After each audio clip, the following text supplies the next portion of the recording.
Oke, kesempatan kali ini saya akan memperkenalkan sedikit Ubuntu 20.04, yaitu Ubuntu terbaru di tahun 2020 yang baru saja rilis. Ya, nggak baru sih, sekitar bulan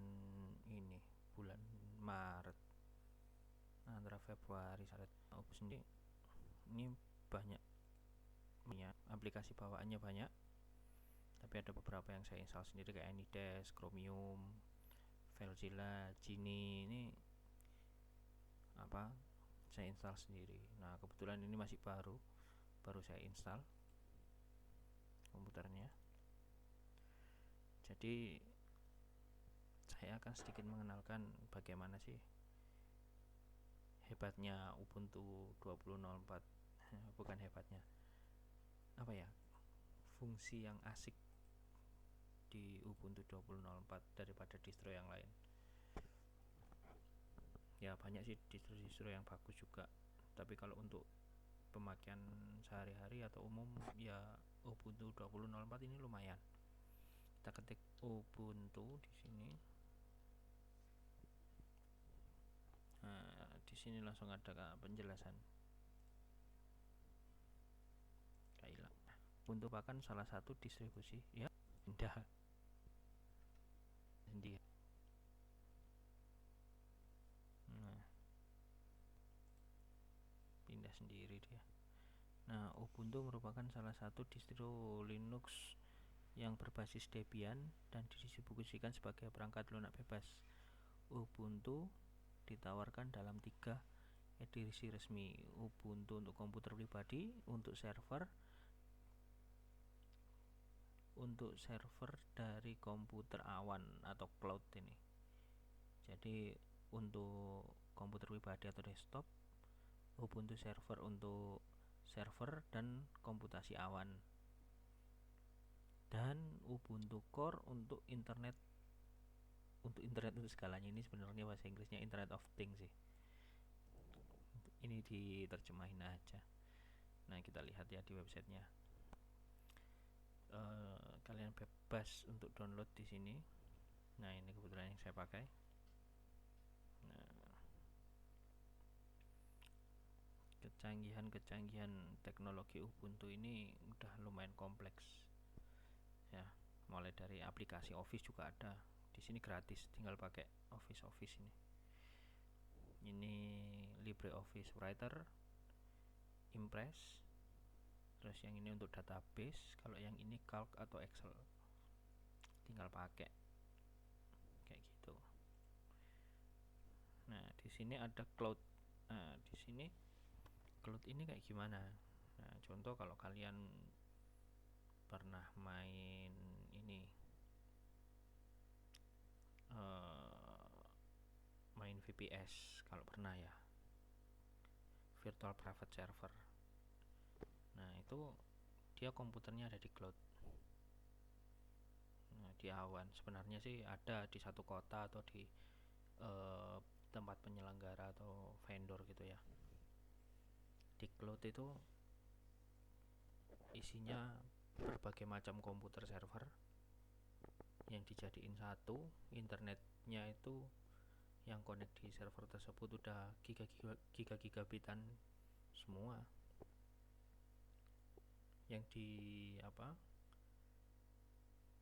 Yang dikontrol pakai, ada yang pakai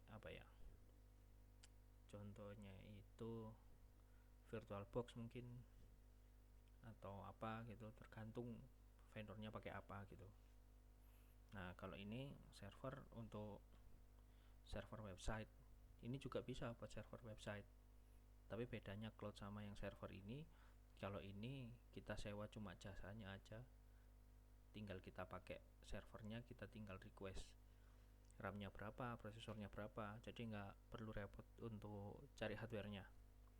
Tapi kalau yang server ini fungsinya sebenarnya sama, cuman hardware-nya yang kita harus nyediakan sendiri. Hardware ya, beli server lumayan mahal sih kalau beli server fisik ya. Nah, server fisik kita coba.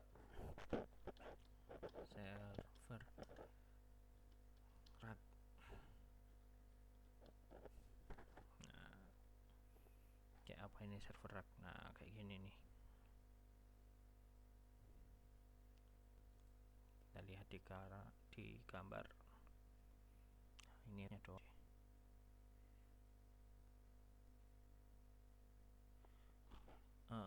Open frame network cabinet, ini racknya. Ntar server kita pakai merek apa ya, HP rack mount server. Nah kayak gini rack mount server. Kalau yang tipis banget kayak gini nih, nah tipis banget kayak gini ini 1U itu berapa senti gitu loh. Kalau yang ini 2U, lebih tinggi. Jadi server yang standar itu tadi ditumpuk jadi tuh, ini 2U. Nah kayak gini nih penampakannya. Ini server 1U tipis, yang ini 2U ya. Terus ini kan sama-sama server. Nah kita kan kalau yang ini servernya nggak kelihatan, kita tinggal pesan aja ke vendornya. Nanti tahu-tahu kita dikasih username password untuk login ke operating system yang kita sewa itu tadi. Nah kalau yang ini kita harus modal lagi nih. Nah Rakmon ini kita lihat ini, ibaratnya kita cari. Nah ini 1U harganya 10 juta. Ini apa ini, di Bukalapak ada 1,5 juta. Nah ini 10 juta used, berarti bekas ini kalau used ini. Nah VM RAM ini blade server ini CPU nya ada 192 core, harganya 150 juta. Ini Intel Xeon ini dual processor 98 juta, mahal kan? Gitu, mahal berangkatnya. Ada yang murah tapi nggak tahu itu pemakaian berapa. Second itu kalau masih masuk akal masih harga segini. Nah ini server. Nah kita udah beli mahal-mahal perangkat komputernya, terus ngerawat, nyediain internet dan lain sebagainya, repot kan kalau pakai ini. Katakanlah kita beli yang baru lah, yang baru mana ya. Nah yang baru itu ini,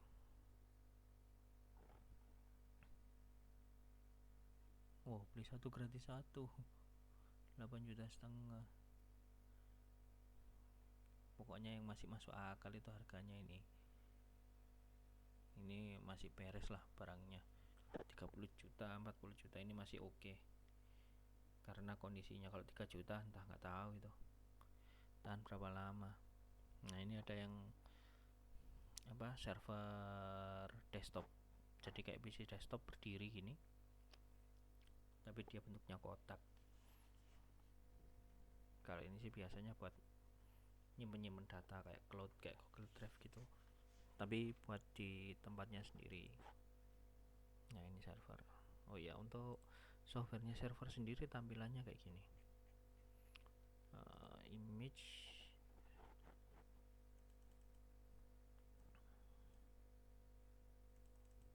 ya, macet.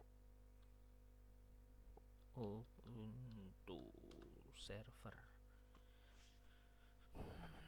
nah kayak gini tampilannya. Kalau yang dipakai ini kan desktop ya, dia ada menunya, ada interface, bisa mouse itu kan. Kalau Ubuntu server ya tampilannya gini aja, hitam gini. Ini pada saat instalasi ini seperti ini. Nah seperti ini tampilannya yang sebenarnya. Nah ini kita lihat view image.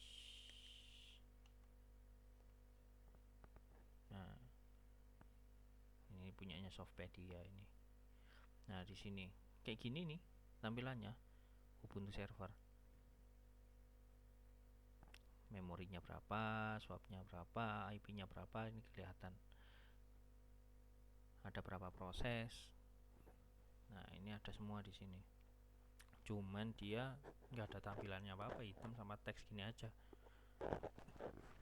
Dia enteng kok kalau dipakai. Tapi kalau dibuat laptop atau komputer biasa nggak cocok. Cocoknya ya desktop. Gitu. Nah kalau ini kontainer. Nah kalau kontainer sendiri ini ibaratnya setiap satu server satu atau dua aplikasi website, web server gitu ya. Yang satu untuk toko online gitu kan, satu server isinya toko online satu sama company profile satu. Nah itu kan servernya aja mahal. Terus programnya sih bisa dikasih banyak, tapi kasihan juga servernya.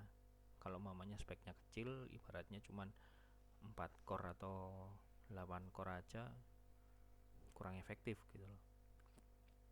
Nah untuk ngakalin ibaratnya satu kantor ini cuman punya satu server, kepingin dikasih macam-macam aplikasi, lebih irit lagi ini. Jadi pakai RAM ya cuman RAM 16 GB, nggak usah besar-besar, itu masih bisa muat 4 aplikasi. 4 aplikasi web server loh ya, bukan aplikasi yang ini. Contoh aplikasi web servernya itu toko online kayak Tokopedia gitu, kita buat kecil-kecilan. Terus apa kayak website perusahaan, company profile gitu. Nah jadi kita lihat di sini ada ini.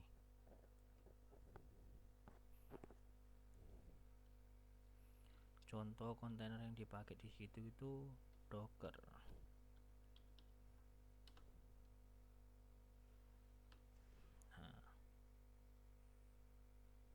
Nah ini Docker. Docker ini platform. Umpamanya kalau kalian pernah main virtual machine atau VM pakai VirtualBox dan lain sebagainya, itu kan umpamanya mau nyoba aplikasi A sebagai aplikasi server kayak web server, bikin apa namanya toko online itu tadi kan, paling enggak kalau di VM itu harus nginstal satu Ubuntu server untuk satu aplikasi itu biar nggak berat. Kalau pengen aplikasi yang lain tambah lagi Ubuntunya lagi satu lagi, terus sampai momennya kita butuh 4 VM atau virtual machine, itu kita harus nginstal 4 kali. Tapi kalau Docker ini enggak. Jadi satu operating system namanya Ubuntu server itu tadi diinstal Docker, kemudian dia apa namanya di-upload pakai ini, pakai aplikasi yang kita inginkan, itu bisa jalan bareng-bareng gitu.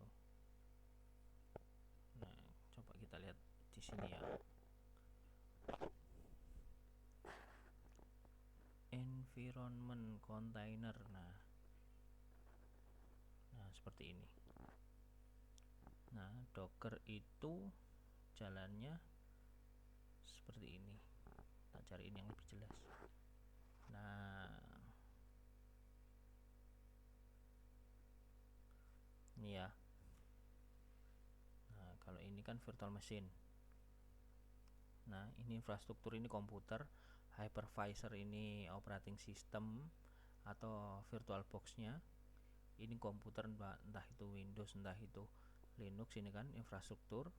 Terus habis gitu diinstal pakai VirtualBox atau VMware ini. Atau kalau di Linux itu dia ada juga gratis itu apa ya namanya, sebentar kita cari. Yang gratis itu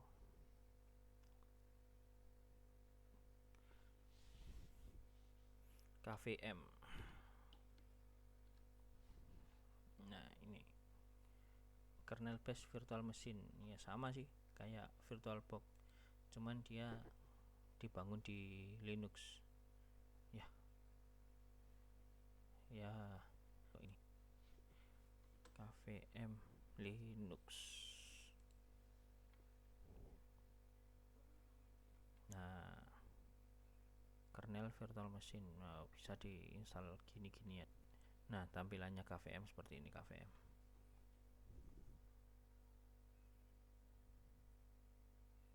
nah kurang lebih seperti ini KVM. Kita lihat. Nah, KVM Virtual Machine Manager. Nah, kalau create virtual machine-nya kayak gini.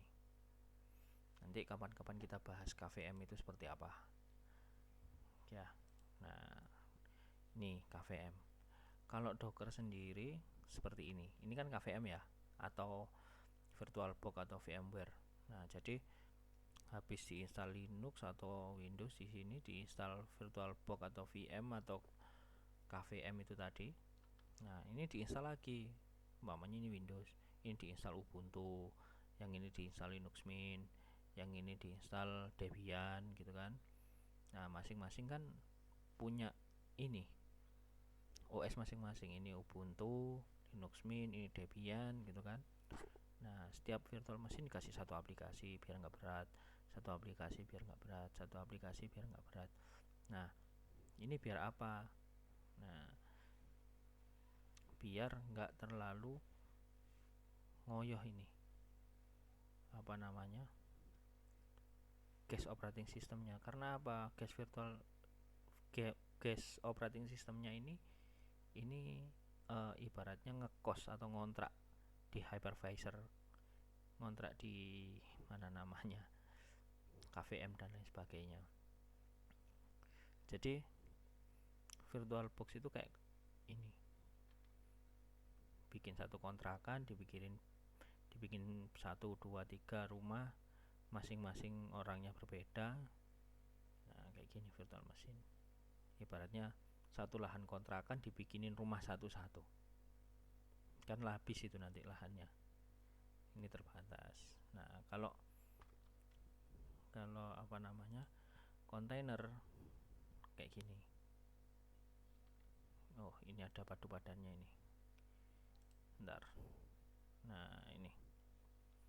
Kalau ini kan, ini tadi yang saya jelaskan, hypervisor atau ngontrak di satu rumah. Tapi kalau yang Docker ini ibaratnya dia itu kayak hotel, satu kamar.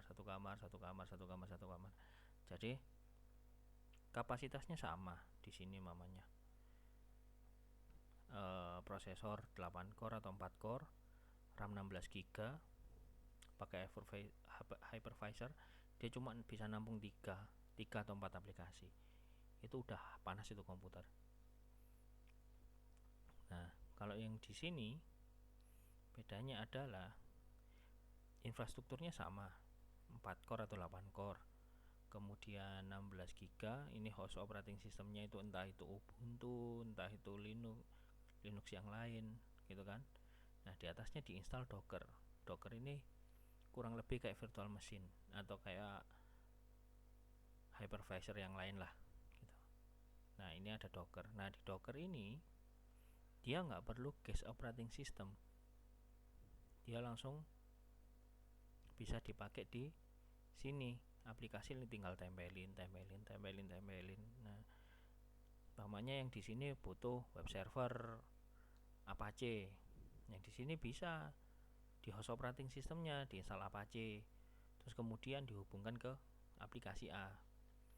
Di sini butuh ibaratnya MySQL, di sini pun diinstal MySQL, dihubungkan sama Docker. Oh, ini MySQL. Nah, kalau yang di sini butuh apa, Nginx umpamanya, ya udah di sini diinstal Nginx juga.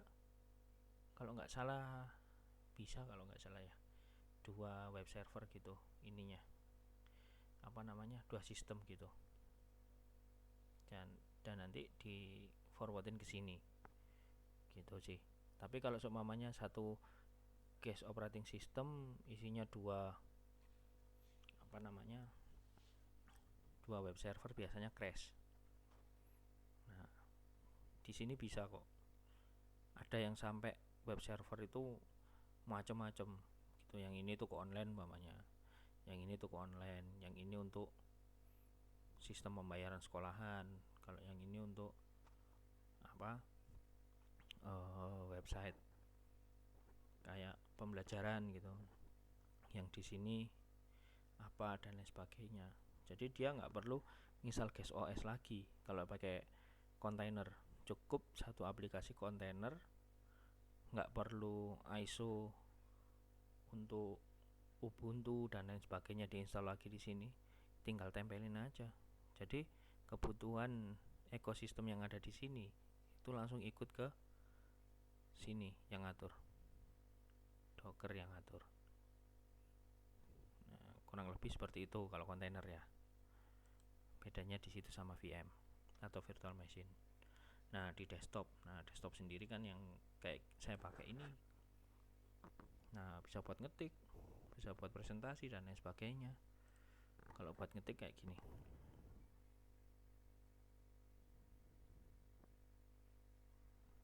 Oke, kalau buat ngetik kayak gini. Nah, di sini font-fontnya juga bisa dipilih. India fontnya banyak sih di sini. Cina, India.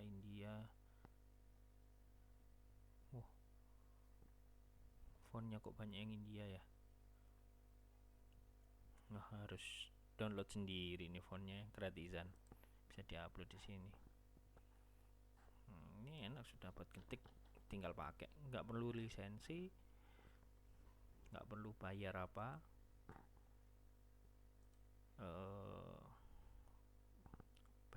bayar lisensi sih. Kalau biasanya kayak Microsoft Office atau apa gitu kan, bayar lisensi. Nah, ini LibreOffice. Perintah-perintahnya pun yang LibreOffice Calc ini atau biasa disebut Excel ini kurang lebih sama kok, sama Excel yang lain gitu. Semuanya di sini kita kasih data 34 53 56 78 35 gini kan. Nah, di sini ada auto zoom. Nah, auto zoomnya nih, zoom. Nah, langsung kan, langsung kita klik set total. Nah, ini sudah totalnya berapa, maunya ini kita ganti. Nah, langsung ganti juga, beratnya sama seperti Excel, rumusnya sum apa sama apa gitu. Sama kan, nggak kalah bagus sama Microsoft Office. Ini yang desktop, umpamanya desktop juga fungsinya buat apa, nonton video bisa pakai VLC.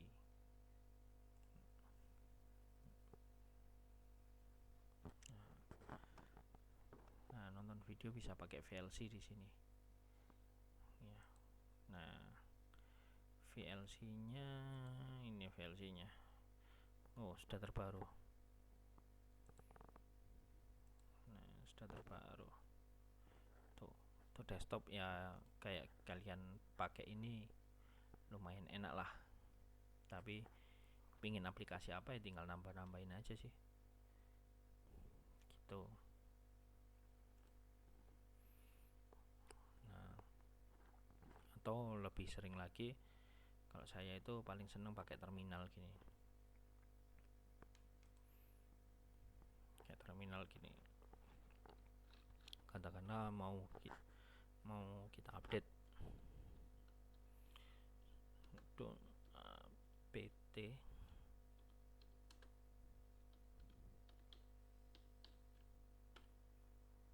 kita password.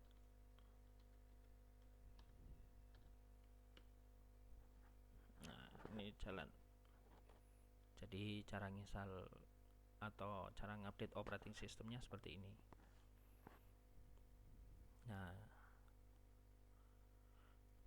kita tunggu.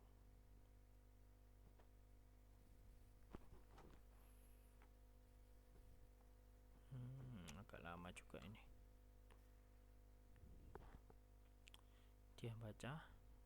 Oke. Nah, di sini ada tulisannya all package up to date. Ya sudah. Jadi update. Aplikasinya barusan saya update juga tadi. Di sini kan ada tulisannya juga. Nah, kalau Ubuntu yang server edition juga sama, perintahnya juga sama, cuman nggak ada desktopnya, langsung berhadapan-hadapan sama terminal gini.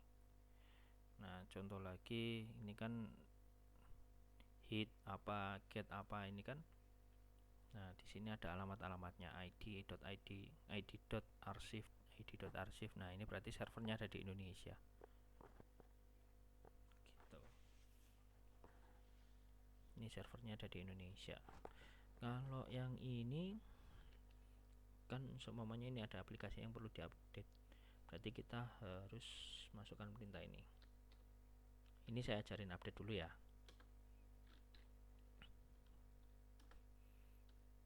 Itu kan update, upgrade. Nah, oke. Nah, nggak ada yang perlu diupgrade. Yang baru diinstal juga nggak ada yang perlu diupgrade, dihapus ataupun yang tidak terupgrade. Nah, ini semuanya 0, ini berarti udah oke ini. Nah, ini biasanya kan kendalanya komputer terlalu sering diupdate itu kan penuh kapasitasnya. Kalau di Linux enak. Nah, bedanya kalau di Android kan update itu kadang dari developernya dikasih apa namanya sistem penghapusan mandiri gitu kan, bukan kayak si cleaner gitu, enggak. Jadi pada saat update dia langsung menghapus apa yang tidak dibutuhkan, seperti itu. Tapi kalau yang ini, kalau di Linux kita bisa kasih perintah sendiri, sudo apt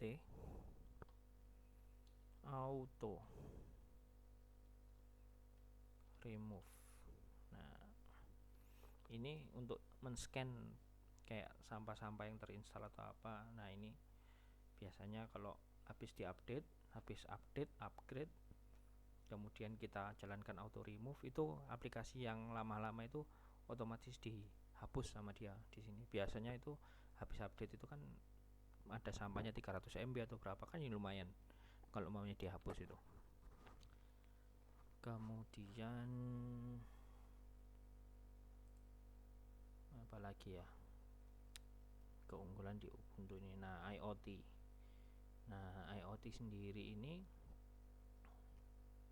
Internet of Things. Jadi operating system Ubuntu ini sendiri bisa digunakan buat bangun-bangun robot. Nah, kita coba lihat ya. Kita tutup. Nah, fungsinya bisa buat kendaliin mobil, kendaliin robot, bikin drone, terus apa namanya, pengaturan perangkat elektronik. Ini kan kayak mesin cuci, kulkas juga ada wifi-nya sekarang, kulkas yang canggih-canggih itu, atau CCTV juga bisa.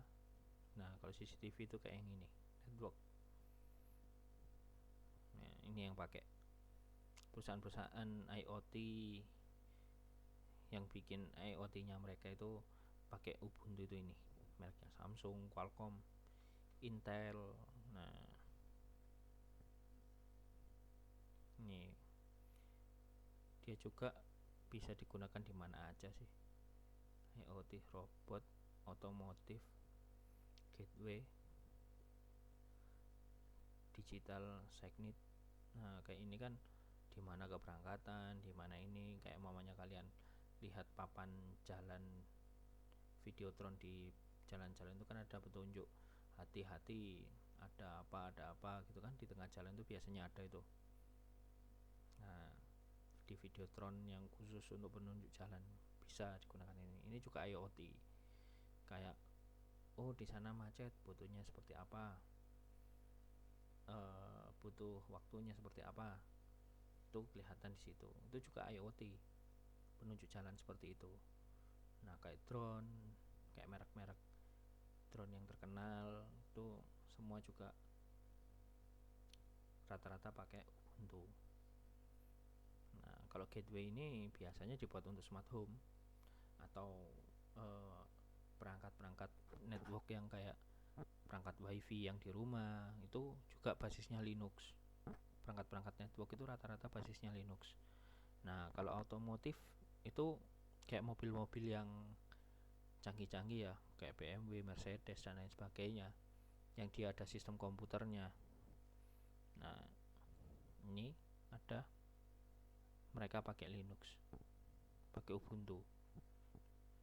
Kalau nggak salah pernah aku lihat videonya di YouTube, itu ada di salah satu mobil tes BMW itu dia basisnya Ubuntu desktop untuk ngatur sensor-sensor mobil itu. Jadi mobilnya itu bisa jalan sendiri gitu.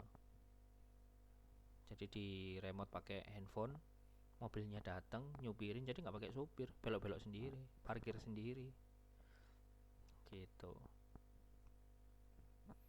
Nah, ini sekilas saja sih. Sebenarnya kalau mau dikembangin lagi banyak yang dibahas. Nah, ini kontainer, desktop. Nah, ini ada OpenStack sama Kubernetes. Nah, ini Kubernetes juga sama kayak Docker, OpenStack juga. Tapi OpenStack ini rata-rata kayak KVM gitu. Gampang, nanti kita bahas lah. Nanti kita bahas di lain waktu masalah OpenStack sama teman-temannya itu. Yang paling enggak ini kan satu operating system yang amat sangat powerful mamanya kalau dipakai. Di samping gratis gitu kan. Nah, kalau yang mau download bisa download di sini. Terus di sini versi yang saya pakai ini 20.04. Semuanya kita klik di sini ya. Kita lihat. Nah, 20.04.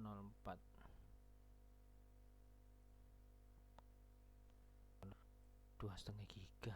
Belajar dulu. Kita lihat Ubuntu desktop. Nah, ini downloadnya ini 20.04. Pokoknya kalau kalian pingin yang stabil gitu kan. Nah, yang belakangnya ada LTS-nya. LTS ini kepanjangan dari long term support. Jadi long term support itu, nah ini LTS long term support. Jadi dia itu dapat update selama 5 tahun, dari 2020 ke 2025, gratis. Dan maintenance update-nya terus dapat garansi. Tapi ini garansinya garansi apa ya? Garansi bukan karena ada umpamanya kita ada kendala atau apa gitu, kita laporan ke sana, ya ada sih versi bayarnya. Jadi kita bayar support lah, ibaratnya support ke Ubuntu-nya ada. Tapi rata-rata garansinya ini bakalan dijawab kayak di forum-forum gitu kalau nggak salah ya. Kalau nggak salah di forum kita lihat, oh ada masalah seperti ini, nah nanti bisa dibahas di situ. Setelah dibahas ternyata nggak ada penyelesaian, otomatis orang-orang Ubuntu ini akan nge-build update-nya yang jadi bikin error itu tadi. Nah, ini sistem requirement-nya minimal 2 GHz dual core prosesor, minimal RAM-nya 4 GB, minimal hard disk-nya 25, ada optical untuk installer ya, bisa optik DVD drive atau USB bisa, dan akses internet ini sangat menolong. Nah, ini ada cara-caranya juga di sini. Easy way to switch to Ubuntu. Nah, ini untuk ganti mamanya dari Mac OS mau ke Ubuntu, di sini ada juga dari Windows ke Ubuntu juga bisa. Nah, ini spin Ubuntu VM on Linux, Mac, or Windows. Nah ini Ubuntu dijalankan pada VM, ada bisa dijalanin di Linux, Mac, dan Windows ya pakai VirtualBox dan kawan-kawan itu tadi. Nah kelebihan lagi dari Ubuntu ini ya, nih di samping support beberapa perangkat, mulai dari perangkat-perangkat TV LCD pun itu juga pakai Linux. TV LCD yang kalian pakai di rumah itu softwarenya pakai Linux, boleh dicek. Terus ini kehandalannya juga itu nggak gampang kena virus ya, nggak ada virus sih yang jalan di sini gitu, nggak ada virus sih, cuman mungkin kalau ada lubang atau ada bug ya cepat juga update-nya karena banyak yang ngawasi, karena dia open source itu bukan semata-mata open source itu semuanya gratis, enggak. Open source ini kodenya itu terbuka ya, terbuka, bisa kalian rubah. Mamanya kalian udah paham tentang Linux, bisa diubah-ubah, bisa dicoba-coba gitu. Nah seperti itulah.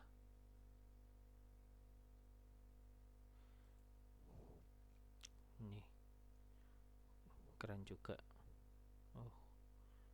Dia juga bisa AI, machine learning sama artificial intelligence. Keren. Ubuntu sama Microsoft Azure. Nah Microsoft Azure ini service kayak Amazon Web Server, AWS Web Service maksudnya, sama Microsoft Azure. Nah ini dia itu sekelas Microsoft yang mempunyai jasa komputer cloud atau cloud computing. Nah, itu Microsoft Azure kayak gini. Jadi bayarnya itu kita butuh resource berapa, RAM berapa, itu bayar sewanya itu ada sendiri. Mamanya RAM-nya digedein juga bayar sewanya lebih gede kayak gitu. Tapi enaknya kita nggak perlu beli server sih, kita cuma sewa aja internet, server dan lain sebagainya, perangkat-perangkat orang-orang Microsoft yang mikirin gitu ya. Mudah-mudahan bisa kebayang kayak gimana kehandalan Ubuntu ini. Jadi jangan takut untuk kenalan sama Ubuntu, tapi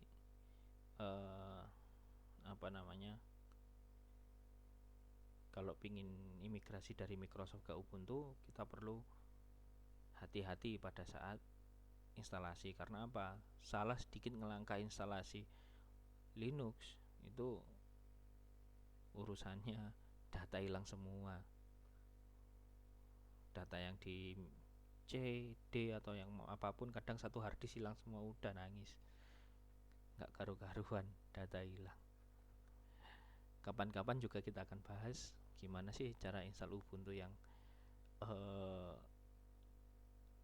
sering dipertanyakan, yang benar gimana sih, kok banyak artikel-artikel kayak gitu yang bahas install Ubuntu, kan jadi bingung ya. Nanti kita bahas yang versi menurut saya gampang dan bisa dilakukan sama siapapun. Oke, terima kasih atas perhatiannya.